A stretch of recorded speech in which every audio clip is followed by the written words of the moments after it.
آپ یہاں عقل استعمال نہیں کرتے. اگر آپ ہندو ہیں اور آپ کے پنڈتوں نے آپ کو پتھروں کے بنے ہوئے بتوں کی عبادت پہ لگا دیا تو قیامت کے دن یہ عذر نہیں چلے گا کہ اللہ یہ ہمارے باپ دادے ان پتھروں کی پوجا کرتے تھے اور ہم نے کئی دفعہ یہ دیکھا یہ بت کو ہوا میں اڑتا ہوا اور یہاں سے دودھ کی نہریں نکلتی ہوئی. اللہ کہے گا جس کے سامنے تم نے 4 روٹیاں رکھی صبح سے شام تک وہ 4 کو 3 نہیں کر سکا, ٹھیک ہے نا, خوشبو پہ گزارا کر رہا ہے. وہ جمعے کے بیان میں کہا تھا نا میں نے, وہ خوشبو پہ گزارا کر رہا ہے. وہ پنڈت کہتے ہیں 4 روٹیاں بھگوان کھا کے ختم اس لیے نہیں کرتا کہ خوشبو پہ گزارا کرتے ہیں بھگوان جتنے نا.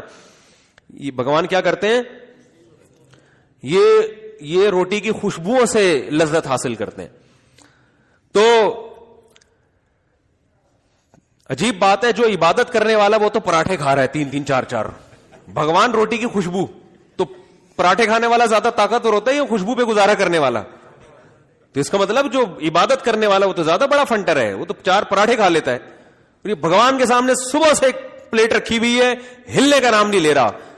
یہ عقل, یہاں آپ کو عقل استعمال کرنی ہے کہ جو بنے ہوئے ہوتے ہیں وہ معبود نہیں ہوتے.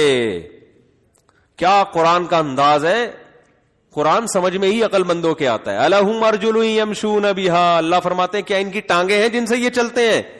ام لہم ایدی یبطشون بہا, ان کے ہاتھ ہیں جس سے یہ پکڑتے ہیں. ام لہم اعین یبصرون بہا, کیا ان کی آنکھیں ہیں جس سے یہ دیکھتے ہیں؟ ام لہم اعین یبصرون ام لہم آذان یسمعون بہا, کیا ان کے کان ہیں جن سے یہ سنتے ہیں؟ ضعف الطالب والمطلوب, فرمایا جو ان کو طلب کرنے والے, ان کو چاہنے والے وہ بھی کمزور, اور جن بتوں کو تم چاہتے ہو یہ بھی کمزور.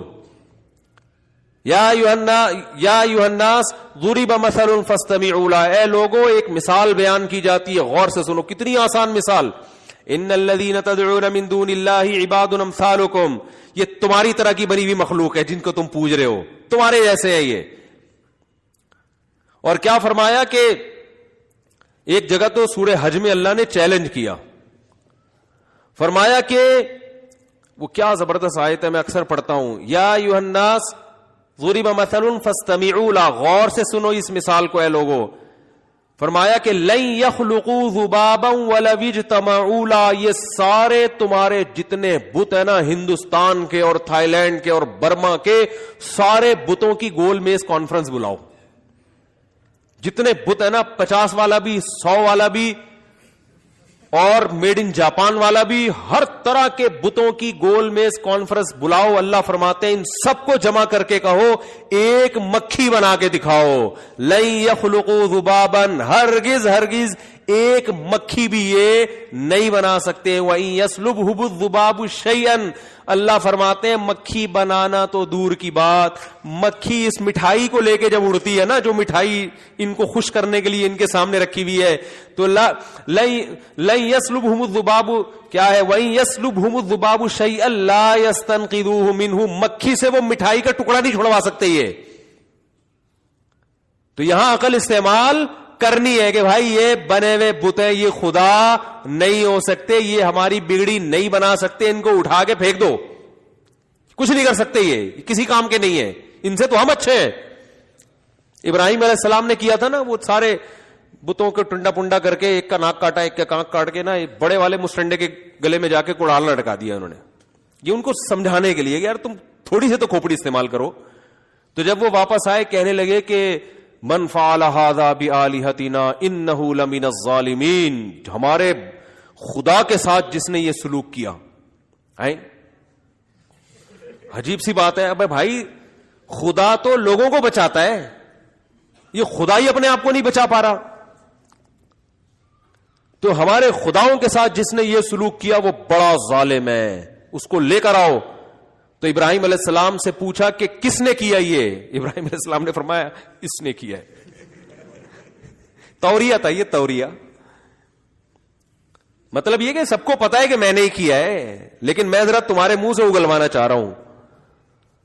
تو انہوں نے کہا کہ اور کہا کہ دیکھو یہ اس کے گلے میں کلہال لٹکا ہوا ہے, سب سے پوچھو سب اسی کا نام لیں گے. حضرت ابراہیم علیہ السلام نے فرمایا کہ جس سے بھی پوچھو گے نا, جس بت سے بھی, وہ بولے گا اس نے کیا ہے, ان سے پوچھ لو.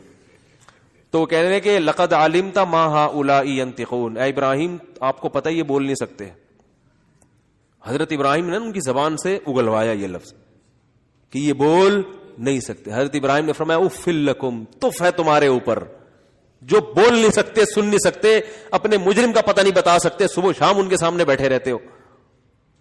لیکن وہی ہے نا، کھوپڑی کام نہیں کر رہی. اس میں بڑے بڑے پڑھے لکھے لوگ بھی ہوتے ہیں. آپ یوٹیوب پہ ویڈیوز دیکھیں، صبح صبح گائے کے سامنے کھڑے ہوئے ہوں گے اچھے خاصے پڑھے لکھے لوگ بھی، وہ پیشاب کو پتہ نہیں کوئی یوں کر رہا ہے، کوئی یوں کر رہا ہے، کہ کیا کر رہا ہے. کیا ہو گیا بھائی؟ یہ گائے ہے، تم اس سے اچھے ہو، تم اس سے زیادہ مقدس ہو، کیوں اس کو اتنا پروٹوکول دے رہے ہو؟ یہ تو گائے ہے، اس کو کاٹ کے کھانے کی چیز ہے بھائی، یہ مقدس تھوڑی ہے. تو کیا یہاں آپ کو عقل استعمال کرنی ہے؟ نا نا نا نا، خدا صرف ایک ہے جس نے ہمیں بنایا، اور وہ نظر نہیں آتا، کیونکہ جو نظر آتا ہے وہ خدا نہیں ہو سکتا. لیس کمثلہ شیء، اگر وہ نظر آتا تو پھر وہ خدا نہیں ہوتا، کیونکہ اس کا مطلب ہماری آنکھوں نے اس کا ادراک کر لیا ہے. وہ تو ما وراء العقل ہے، وہ مادی چیز تھوڑی ہے جو ہماری آنکھیں جس کو ٹریس کر سکیں، پہچان سکیں. وہ اپنی صفات سے پہچانا جاتا ہے. اس کی ذات کی باریکیوں میں جانا کسی کے لیے ممکن نہیں. اس کے 99 نام قرآن نے ذکر کیے ہیں. پیدا کرنے والا ہے، غفار ہے، گناہوں پہ پردہ ڈالنے والا، یہ اس کی صفات ہیں. وہ صفات سے پہچانا جاتا ہے. اس کی ذات کی حقیقت تک کوئی بھی نہیں پہنچ سکتا. عقل سے بالاتر ہے، جو عقل سے بالاتر اس کی ذات تک کون پہنچ سکتا ہے؟ تو یہاں بھی آپ نے عقل استعمال بولو کرنی ہے. اگر نہیں کرو گے قیامت میں الٹے لٹکے ہوئے ہوگے. اللہ کہیں گے میں جانور سے توحید کے بارے میں سوال نہیں کروں گا، کیونکہ جانور کو کھوپڑی نہیں دی، تجھے میں نے عقل دی ہے. عقل جو نعمت دی ہے اس کے بارے میں سوال ہوگا. یہ بیسک بنیادی چیزوں میں اس کو استعمال کیا تھا کہ نہیں کیا تھا؟